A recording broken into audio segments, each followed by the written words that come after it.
The preamble of the Constitution. The preamble of the Constitution, the American Constitution, it was the first to begin with a preamble. American Constitution was first to begin with a preamble. Many countries, including India, followed this practice. Okay, the term preamble refers to the introduction or preface to the Constitution. Okay, preamble refers to the introduction or preface to the Constitution. So it contains the summary or essence of the Constitution. The preamble contains summary or essence to the Constitution. So the keywords are, it is an interface or preface to the Constitution. It is like a summary or essence of the Constitution. It contains. Okay. Then N.A. Palkhiwala, an eminent jurist and constitutional expert, called the preamble as an identity card of the Constitution. N.A. Palkhiwala, an eminent jurist and constitutional expert, he called the preamble and as an identity card of the Constitution. The preamble to the Indian Constitution is based on the Objectives Resolution drafted and moved by Pandit Jawaharlal Nehru and adopted by the Constituent Assembly. So the mana preamble basis ఏంటంటే the preamble of Constitution, it is based on Objectives Resolution drafted and moved by Pandit Jawaharlal Nehru and adopted by Constituent Assembly. So it has been amended. The preamble has been amended by the 42nd Amendment, Constitutional Amendment Act of 1976, which added three new words. Socialist, secular and integrity. So అంతకుముందు only sovereign, republic and democratic ఉంది. So 3 words add చేశారనమాట to the preamble for by this 42nd constitution amendment act. అదేంటంటే socialist, it was taken from Russia, secular and integrity అని చెప్పి 3 add చేశారనమాట to the integrity. ఎక్కడ ఉందంటే fraternity, assuring the dignity of the individual and unity and integrity of the nation. అక్కడ ఉందన్నమాట fraternity కింద integrity. Then the text of the preamble.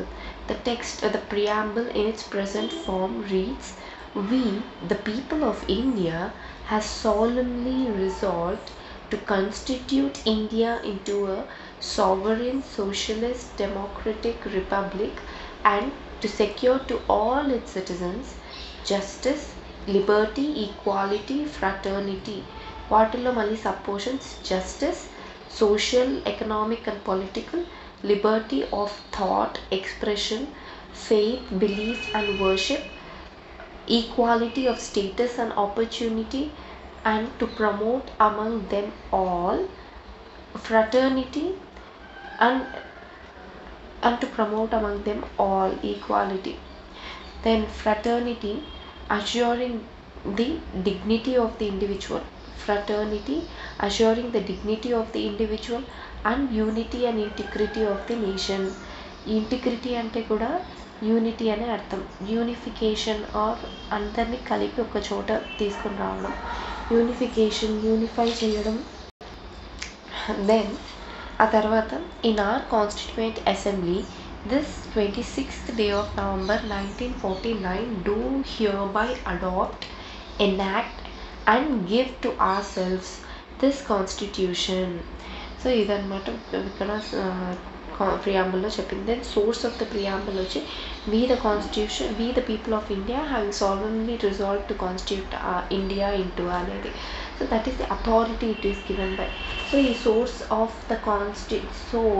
Of authority of the constitution అనేది the ingredients of the ప్రియాంబుల్లో చెప్తున్నాం.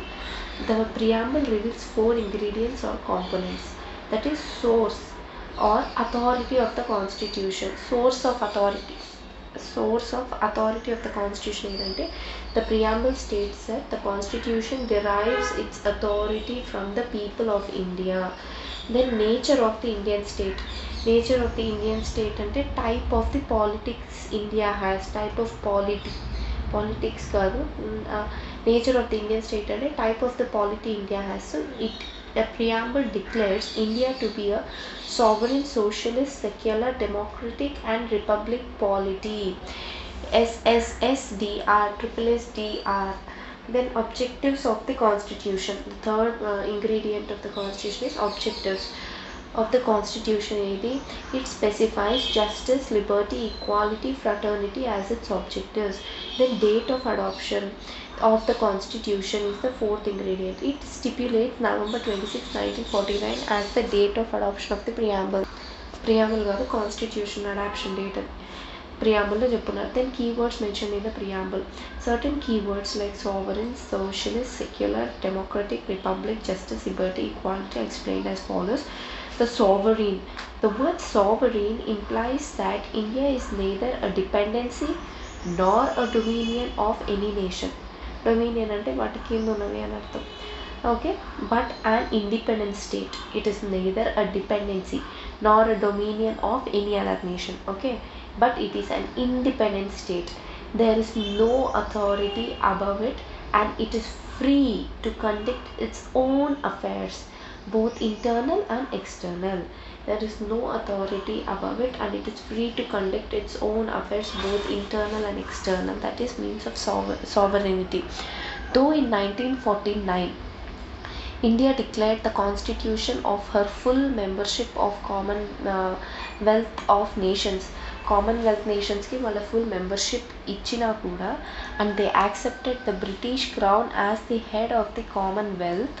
Okay, this extra constitutional declaration, చూడు ఏది, this extra constitutional declaration does not affect India's sovereignty in any manner. Okay. India's sovereignty. Further, India's membership of UNO also in no way constitutes a limitation on her sovereignty. So ఇప్పుడు second పారాగ్రాఫ్లో ఏం చెప్తున్నారంటే, commonwealth గేమ్స్లో మెంబర్గా ఉన్న, యుఎన్ఓలో మెంబర్గా ఉన్న, it no ways affects the sovereignty of India అని చెప్తున్నారు. Okay, being a sovereign state, India can neither acquire a foreign territory. Either, being a sovereign state, India can either acquire a foreign territory or cede a part of its territory to a foreign state in favor of a foreign state. So 3 points చెప్పారు sovereign కింద. See, first one, definition of sovereign అంటే it is neither a dominion or it is a dependency but an independent state. Okay, it has authority to conduct its own affairs. And second పారాలో ఏం చెప్పున్నారంటే, the Commonwealth గేమ్స్లోనూ యుఎన్ఓలో మెంబర్గా ఉన్నా కూడా it is a sovereign country, it doesn't affect its sovereignty. Third important point is, so being a sovereign state, India can either acquire a foreign territory or it can cede a part of its territory in favour of a foreign state. Then socialistic, second feature is socialistic.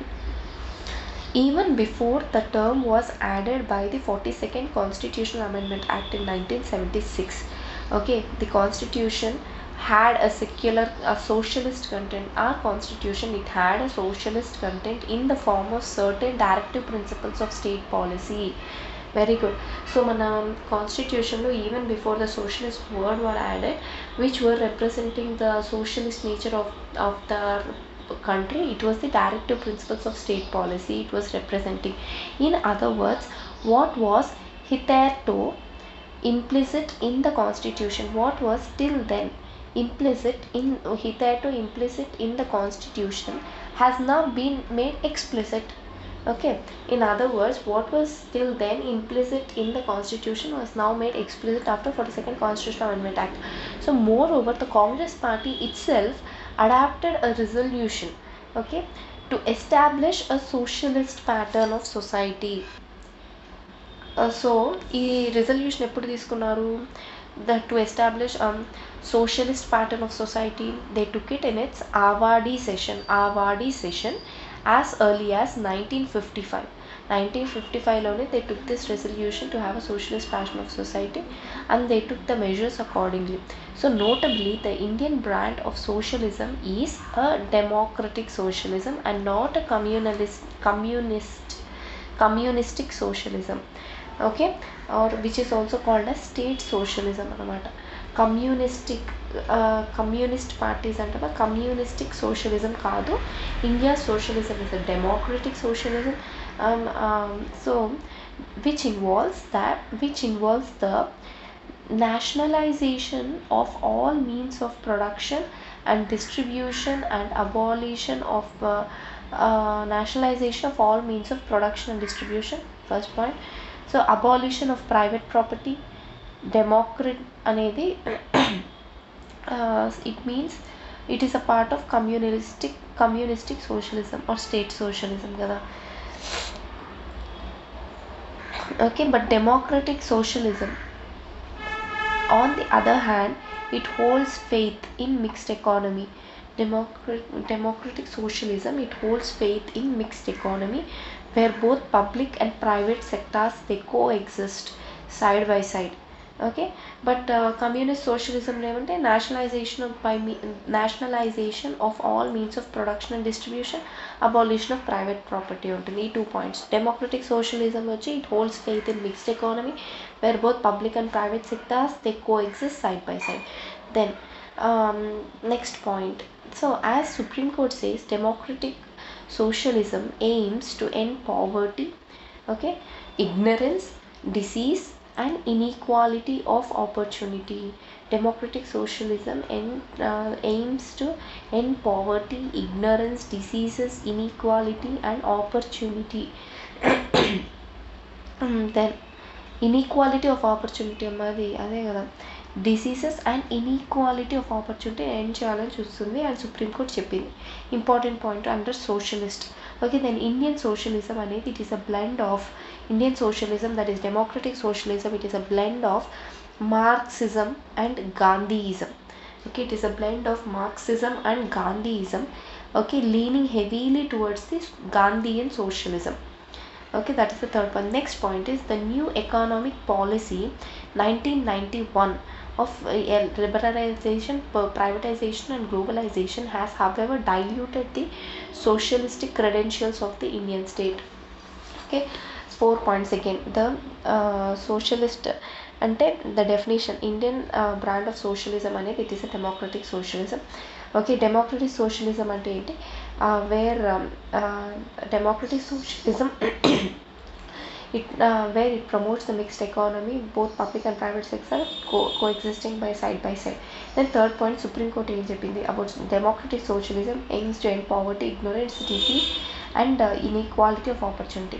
Next, Indian socialism అనేది it is a blend of Marxism and Gandhiism, more leaning towards Gandhian socialism. But the new economic policy of 1999 of LPG, it has however diluted the socialistic credentials of the Indian state అన్నారు.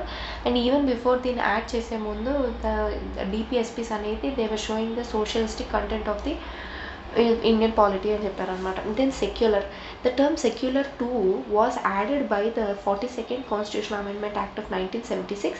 So however the Supreme Court again it said in 1974 that although the word secular state was not expressly mentioned in the constitution, the constitution law, although the word secular state was not expressly mentioned in the constitution, there can be no doubt, okay, there can be no doubt that constitutional makers they wanted to establish such a state and accordingly give us articles 25 to 28 with guaranteeing articles 25 to 28 articles 25 to 28 are guaranteeing the fundamental rights to freedom of religion. Okay, so and wanted to establish a state and accordingly article 25 28 have been included in the constitution ante kada. So mention cheyakapoyina kuda constitution lo okay, there's no doubt that constitutional makers wanted to establish a non-secular state and because they wanted to establish a secular state and thus they gave articles 25 to 28, the fundamental rights to the freedom of religion has been included in the constitution. The Indian constitution embodies the positive concept of secularism. నేను already చదివాం. Indian constitution అనేది it embodies the positive concept of secularism, that is all the religions in our country have the same status and support from the state. They have got the same respect and they have got the same support from the state. Positive concept of socialism. Then democratic. A democratic polity as stipulated in the preamble. Democratic polity as stipulated in the preamble is based on the doctrine of popular sovereignty. The democratic polity అనేది democratic world, it is based on doctrine of popular sovereignty, that is possession of supreme power by people. Doctrine of popular sovereignty అంటే possession of the supreme power by the people, possession of supreme power by the people. Okay, democracy is of two types again, direct and indirect. In direct democracy, the people exercise their supreme power directly, as in the case of Switzerland. Okay, direct democracy, the people exercise their supreme power directly, as in the case of Switzerland. There are 4 devices of direct democracy. What are the 4 devices of direct democracy? They are referendum, initiative, recall and plebiscite. So referendum is a procedure. So referendum అనేది it is a procedure whereby a proposed legislation అంటే parliament వాళ్ళు ఒక లా చేశారు. Okay, the proposed legislation is referred to the electorate. అంటే ఒక లా చేసిన దాన్ని పీపుల్కి ఇస్తారన్నమాట, పీపుల్కి ప్రజెంట్ చేస్తారు. Okay, for the settlement by the direct votes. Okay, any proposed legislation is referred to the electorate for the settlement by the direct votes. ఇప్పుడు referendum ద్వారానే జునాగఢ్ ఇవన్నీ ఇండియాలో చేరాయన్నారు అంటే ఇప్పుడు వాళ్ళని క్వశ్చన్ అడుగుంటారు. Propose legislation is refer to the electorate for the settlements కోసం బై ద డైరెక్ట్ ఓట్ చేయొచ్చు పీపుల్ అక్కడ. సో ఇప్పుడు మీరు ఇండియాలో ఉంటారా పాకిస్తాన్లో ఉంటారు, ఓట్ చేయండి అని ఎలక్టోరేట్ని పీపుల్ని అడుగుతారు. వాళ్ళు ఓట్ చేసిన దాని ప్రకారం they stayed in India. Okay, that is referendum. Settlement with direct votes. Then initiative is a method by means of which the people can propose a bill to the legislature for enactment. So ఇవన్నీ direct డెమోక్రసీలో part అనమాట. Initiative is a method by means of which the people can propose the people can propose a bill to the legislature for enactment. Then recall is a method by means of which the voters can remove a representative or an officer before the expiry of his term. ఎప్పుడు ఎందుకు remove చేస్తారు వాళ్ళు? when he fails to discharge his duties properly. So the recall is a method by means of which the voters can remove a representative or an officer before the expiry of his term when he fails to discharge the duties properly. Then plebiscite అనేది it is a method of obtaining the opinion of the people on any issue of public importance. Okay, it is a method of obtaining the opinion of the people or on any issue of public importance. Okay, so it is generally used to solve the territorial disputes. Plebiscite అనేది territorial, కాశ్మీర్కి use చేసిన plebiscite అనుకుంటా. It is generally use to solve the territorial disputes. So ఇప్పుడు 4 aspects of direct democracy: referendum, initiative, recall and plebiscite. Okay, then now so in indirect democracy on the other hand, the representatives are elected by the representatives elected by the people. They exercise the supreme power and thus on the government, and thus they carry on the government and they make the laws. Okay, the representatives. This type of democracy, also known as representative democracy, is of 2 types again.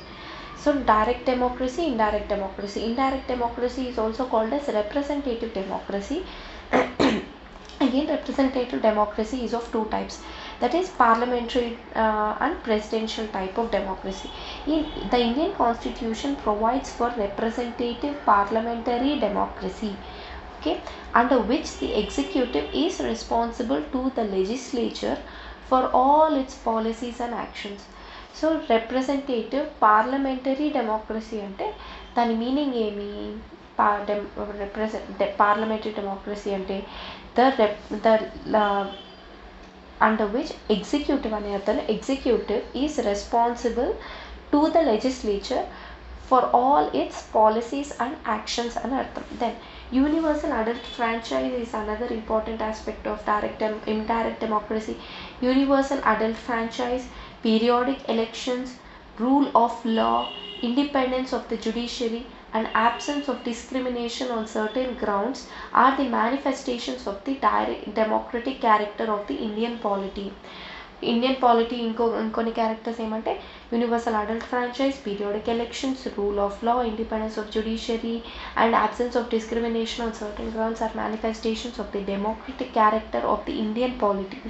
Then the term democratic is used in the preamble in a broader sense. Okay, it is used in preamble in a broader sense, embracing not only the political democracy but also the social and economic democracy which is guaranteed by DPSP. So our democracy and political democracy is guaranteed by fundamental rights. The term democratic is used in a preamble in a broader sense, embracing not only the political democracy but also social and economic democracy. This dimension, it was stressed by Dr. Ambedkar in his concluding speech. This dimension was stressed by Ambedkar in his concluding speech in the Constituent Assembly on November 25th, 1949 in the following way. Political democracy cannot last unless there lies at the basis of it social democracy. Okay, what does social democracy mean? Okay, it means a way of life which recognizes liberty, equality and fraternity.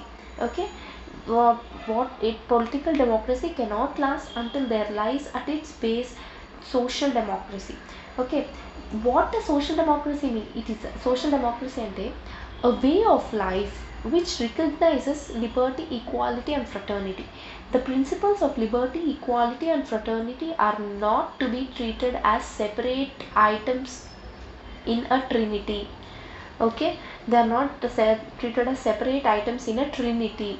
They form a union of trinity in the sense that to divorce one from the other is to defeat the very purpose of the democracy. Okay, liberty cannot be divorced from equality, equality cannot be divorced from liberty, nor can liberty and equality be divorced from fraternity. Without equality, liberty would produce without equality, liberty would produce the supremacy of the few over the many. Supremacy of few over many. Equality without liberty would kill the individual initiative. Utti equality is there, without liberty it will kill the individual initiative. Then in the same context, the Supreme Court observed in 1997 that the Constitution envisions to establish an egalitarian social order, rendering to every citizen social, economic and political justice in a social and economic democracy of Bharat republic అని చెప్పారనమాట. ఈ డెమోక్రటిక్లో అన్నిటిని ఈ equality, Liberty, fraternity ఇవన్నీ ఉండాలనే దీంతో Supreme Court 1997లో what did it say, the constitution it envisions అంటే constitution it envisions to establish an egalitarian social order rendering to every citizen social, economic and political justice in a social and economic democracy of Bharat Republic అన్నారు.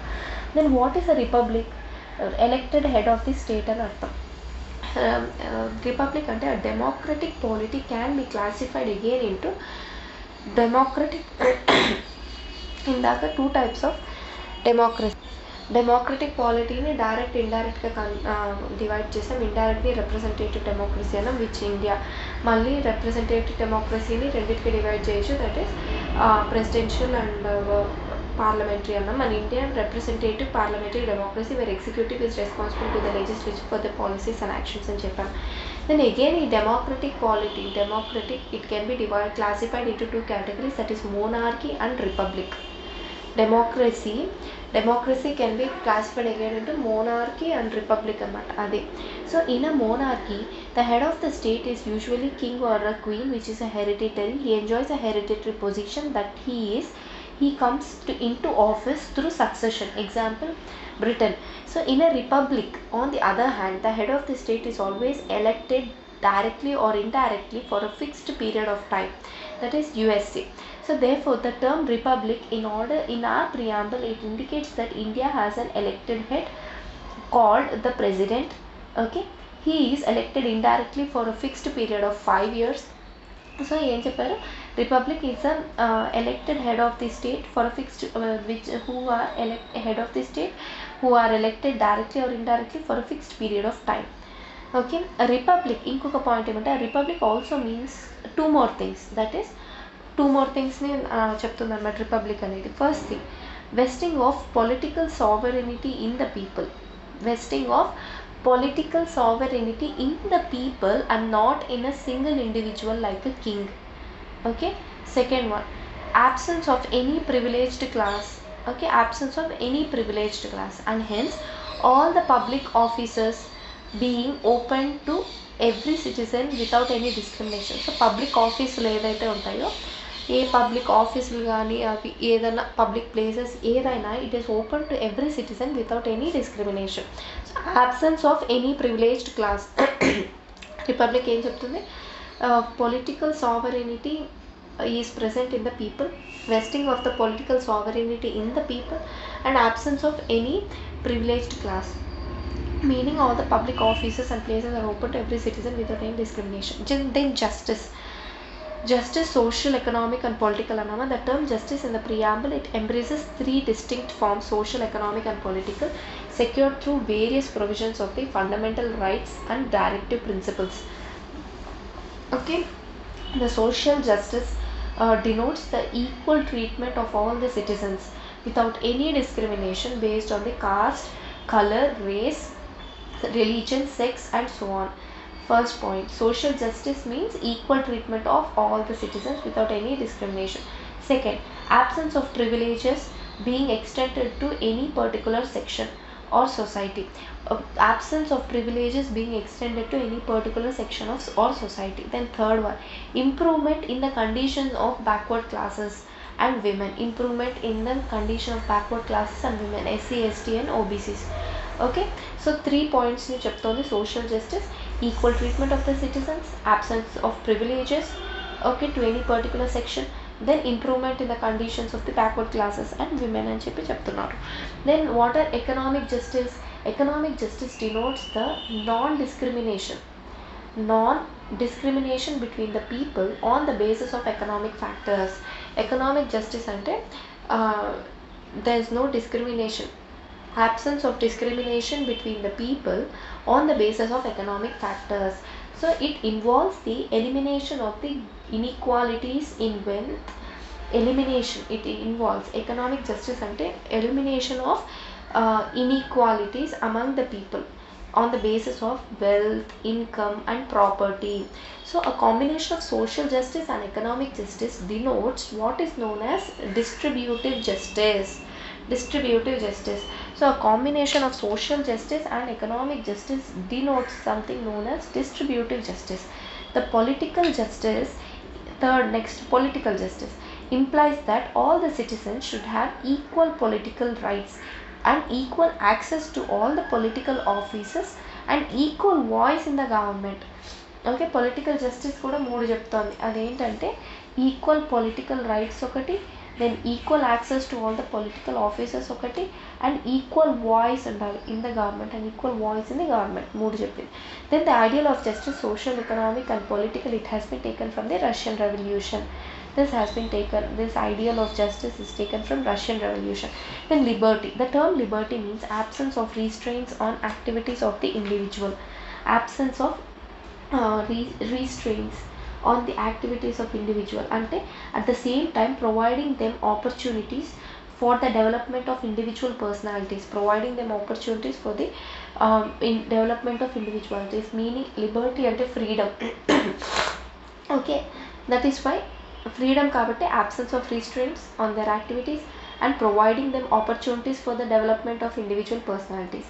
The preamble secures to all the citizens of India the liberty of thought, expression, belief, faith and worship through their fundamental rights enforceable in the court of law in case of violation. So then the liberty is elaborated in the preamble as It is very essential for the successful functioning of the Indian democratic system.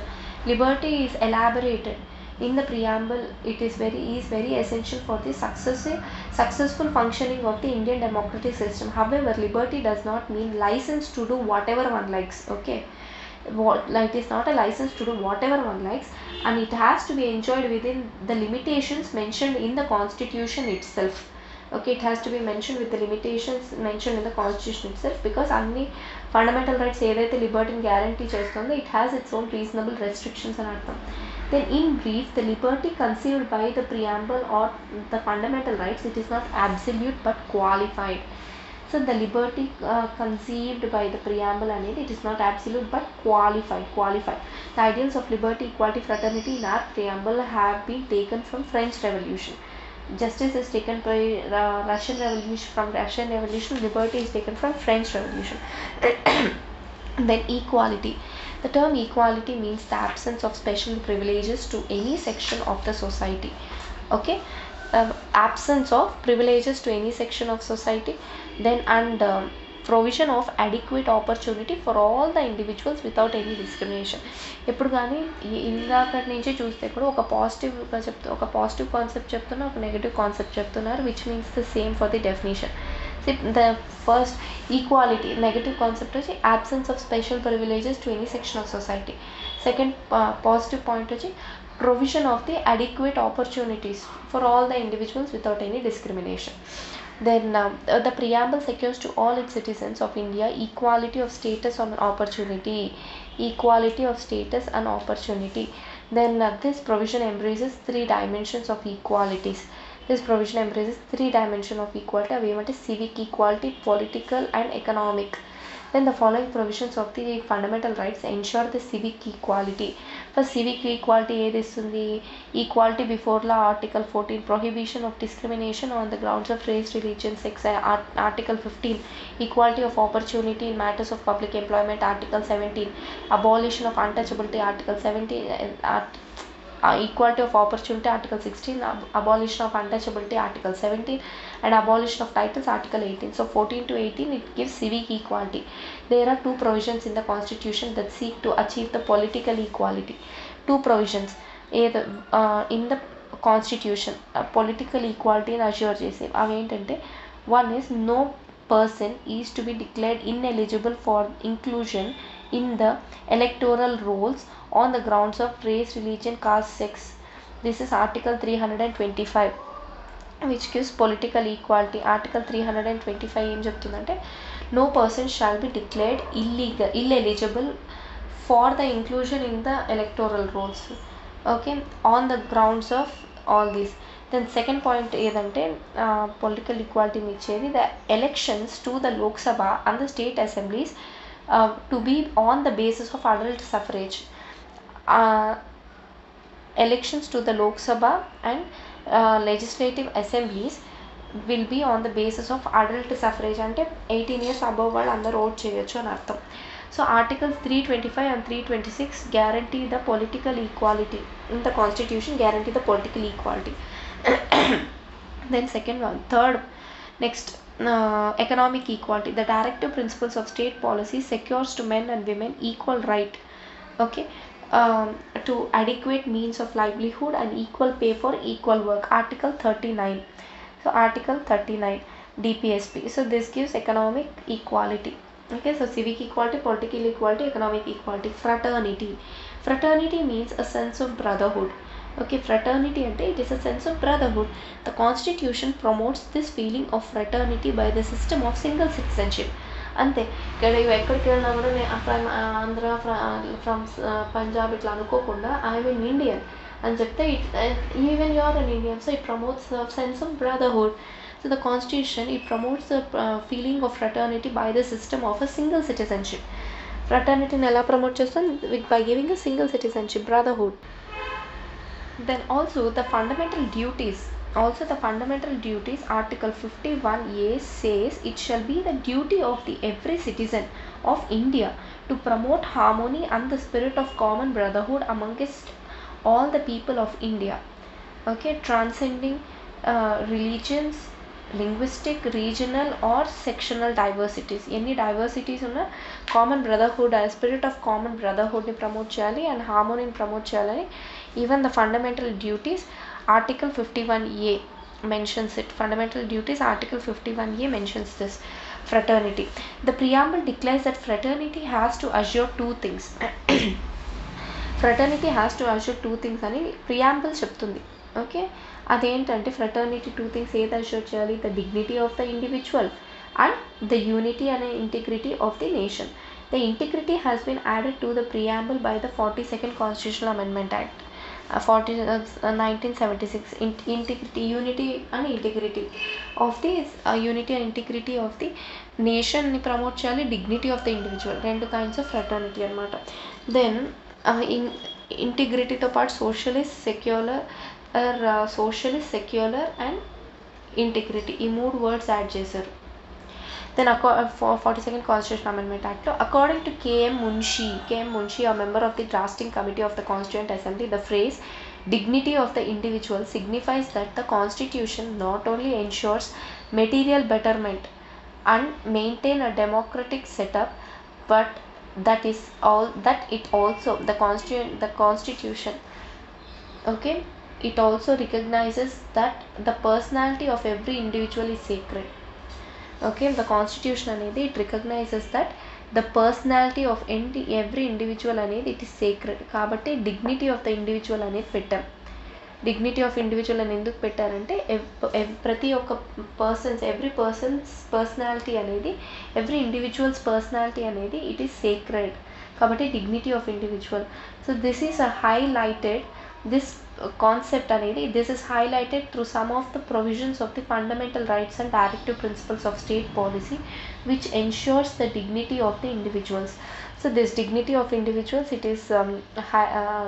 it is supported or it is highlighted by the provisions of fundamental rights and DPSPs of the people given by the constitution. And further, the fundamental duties 51 also it protect the dignity of women. Even fundamental duties article 51A it protects the dignity of women by stating that it shall be the duty of every citizen of India to renounce practices derogatory to the dignity of women, to renounce the practices that are derogatory toward the dignity of the women. And it also makes it the duty, the duty of every citizen of India to uphold and protect the sovereignty, unity and integrity of India. This is the FR anamata, fundamental duties anamata. With the phrase unity and integrity of the nation, it embraces both the psychological and territorial dimension of the Indian integration. This integrity and unity and integrity of the nation అనేది it embraces both the psychological aspect ఉంది, మనం ఎమోషనల్గా feel అవుతాం కదా, psychological dimension ఉంది and territorial dimension కూడా ఉంది. ఇప్పుడు అదేగా చెప్తున్నారు, మేము చైనాకి ఇవ్వము, not an inch of land we will uphold the unity and integrity of our nation అని చెప్తున్నారు కదా. So it has both territorial dimensions and psychological dimensions of national integration. Then Article 1 of the Constitution describes India as union of states. Okay, to make it clear that the states have no right to secede from the union, implying the indestructible nature of the Indian Union. Okay, the Indian Union is an indestructible nation.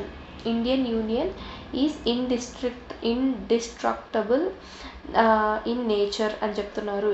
So it AIIMS to overcoming hindrances to national integration like communalism, regionalism, casteism, linguism, secessionism and so on. Then what is the significance of the preamble? The preamble embodies the basic philosophy and fundamental values. Okay, basic philosophy on the fundamental values on the political, moral and religious on which the constitution అనేది it is based. Okay, so it contains the grand and noble vision of the Constituent Assembly. It consists of the grand and noble vision of the Constituent Assembly people, and it reflects the dreams and aspirations of the founding fathers of the Constitution. Preamble అనేది it reflects the dreams and aspirations of founding fathers of Constitution in the words of Sir Alladi Krishnaswamy Iyer, a member of Constituent Assembly who played a significant role in making the Constitution. The preamble to our Constitution expresses what we had thought or dreamt for so long. The preamble of the Constitution, it expresses what we have dreamt and thought for so long. అని అల్లాడి కృష్ణస్వామి అయ్యర్ చెప్పారు. Then K Munshi, a member of drafting committee of the Constitution, he said the preamble అనేది it is a horoscope of our sovereign democratic republic. It is a horoscope అంటే మన జాతకం, ఇది మన జాతకం అని చెప్పాడు అన్నమాట K Munshi. It is horoscope of our democratic sovereign republic. Then Pandit Thakur Das Bhargava, another member of Constituent Assembly, summed up the importance of the preamble in the following words: the preamble is the most precious part of the Constitution. It is the soul of the Constitution, most precious part of the Constitution, and it is the key. It is the key of the Constitution. So it is a jewel set in the. It is the key of the Constitution. It is a jewel set in the Constitution. It is a proper yardstick with which one can measure the worth of the Constitution. It is a proper yardstick with which one can measure the work of Constitution అని చెప్పారు. ఎన్ని words చెప్పింది ఎవరు? Thakur Das Bhargava. Then sir Ernest Barker, distinguished English political scientist, paid a glowing tribute to the political wisdom of the authors of the preamble. So he described the preamble as a keynote to the Constitution. He was so moved by the text of the Constitutional preamble that he quoted it at the opening of his popular book. Principles of Social and Political Theory, 1951లో sir Ernest Barker రాసిన principles of social and political theory book ముందర he quoted our preamble అనమాట in the opening of his book. Then M. Hidayatullah, a former Chief Justice of India. M. Hidayatullah ఇంకా చాలా famous జడ్జ్మెంట్స్లో ఉన్నారు. is a former Chief Justice of India. He observed that preamble resembles the Declaration of Independence of United States of America. It resembles the Declaration of Independence of United States of America, but is more than a declaration. So it is the soul of our Constitution. It is the soul of our Constitution which lays down the pattern of our political society. Then it contains a solemn resolve which nothing but a revolution can alter. Okay, then preamble as a part of the Constitution. We have some of the cases here whether preamble is a part of Constitution or not, or whether preamble can be amended or no. One of the controversies about the preamble is as to whether it is a part of the Constitution or not. First, the Berubari Union case in 1960. The Supreme Court said that preamble shows the general purposes behind the several provisions in the Constitution, and thus it is a key to the minds of makers of the Constitution. Okay, so further, where the terms used in the article are ambiguous or capable of more than one meaning, some assistance at interpretation may be taken from the objectives enshrined in the preamble. So despite this recognition of the significance of the preamble, the Supreme Court specifically opined that preamble is not a part of Constitution అని చెప్పి బేరువారి union కేసులో చెప్పిందనమాట Supreme Court. Then next comes Keshavananda. Berubari union కేసులో consider చేసి it's a preamble is not a part of constitution.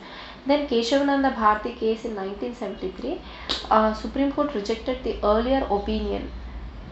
Its earlier opinion reject చేసి and held that preamble అనేది it is a part of Constitution అని చెప్పింది అనమాట.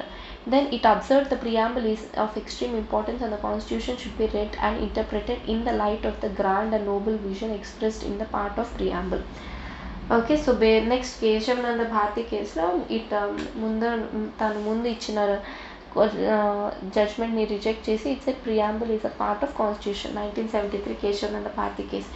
Then the LIC case of India 1995. The LIC of India case 1995 also Supreme Court again held that preamble is an integral part of the Constitution. Then, like any other part of the Constitution, preamble was also enacted by the Constituent Assembly. But after the rest of the Constitution was already enacted anamata. Then the reason for inserting the preamble at the end was to ensure that it was in conformity with the Constitution as adapted by the constituent assembly. అంటే దీంట్లో ఉన్న gist మొత్తాన్ని, దీంతో ఉన్న content మొత్తాన్ని ఒక జిస్ట్గా short list చేస్తే ఎలా ఉంటుందో అలా చేయాలి అని చెప్పి లాస్ట్లో చేశారనమాట, for it to be in conformity with the constitution. Then while forwarding the preamble for voters, the president of the constituent assembly, he said, Dr. Rajendra Prasad said, the question is that preamble stands part of the constitution. The question is that preamble stands a part of constitution, and this motion was then adopted. So it means preamble is a part of constitution. Constituent assembly వాళ్ళు decide చేశారు, వాళ్ళందరూ ఒప్పుకొని, hence the current opinion held by the Supreme Court that the preamble is a part of constitution అనేది it is in consonance with the opinion of the founding fathers of the constitution. Then however, two things should be noted. Preamble is neither a source of power to the legislature nor a prohibition upon the powers of the legislature. Preamble అనేది it is neither a source of power to the legislature nor it prohibits the powers of the legislature. Preamble నుంచి నువ్వేం power తీసుకోవట్లే legislature, నువ్వు అక్కడి నుంచి power తీసుకోవట్లే, లేదా నీకున్న పవర్ని it is not prohibiting. The legislature kuna power it is not prohibiting. And the preamble, it is non-justiciable, that is its provisions are not enforceable in the courts of law. It is non-justiciable. ఇది బాగా గుర్తుపెట్టుకో, preamble అనేది it is non-justiciable, its provisions are not enforceable in the court of law అని చెప్పారు. Then amendability of the preamble, but దాంతో ఉన్న అన్ని acts, ఎందుకంటే ఓన్లీ ఫండమెంటల్ రైట్స్ని గ్యారంటీ చేసే civic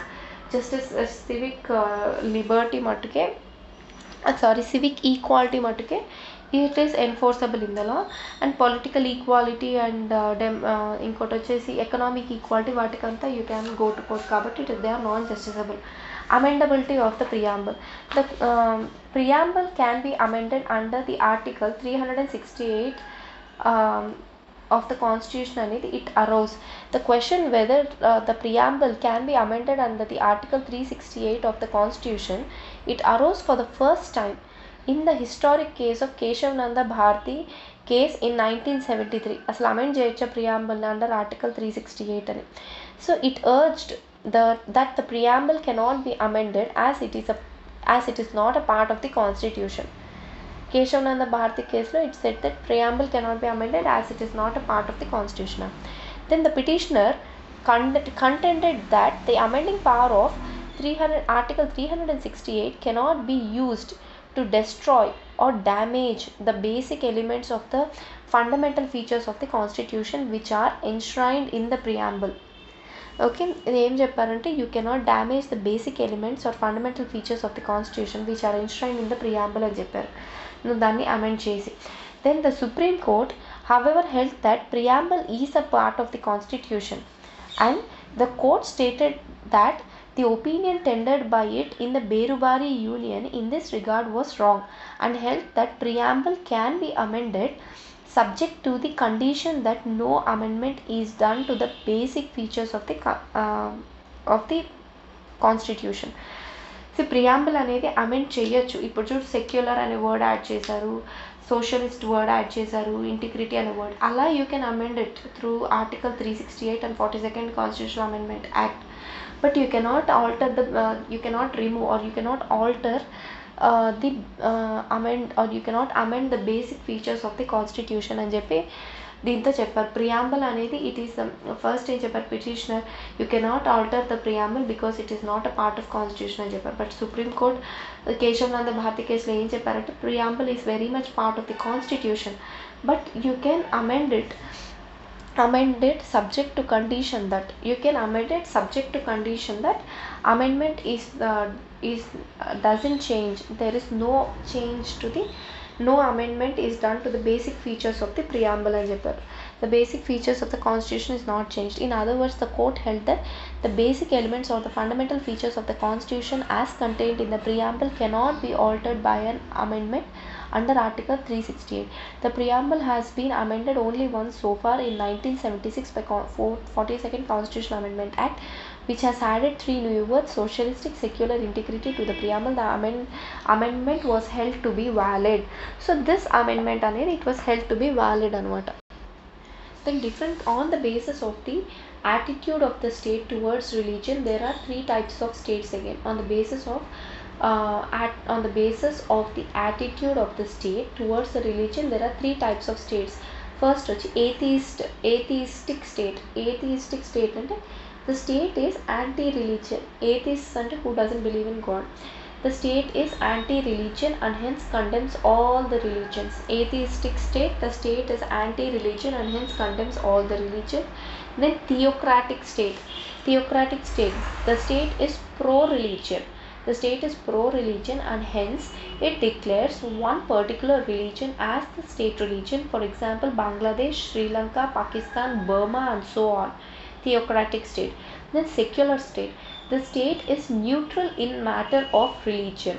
The state is neutral in matter of religion and hence it does not uphold any particular religion as the state religion. Example, US and India, it doesn't uphold any religion as a particular religion or state religion. It is neutral towards religions. Then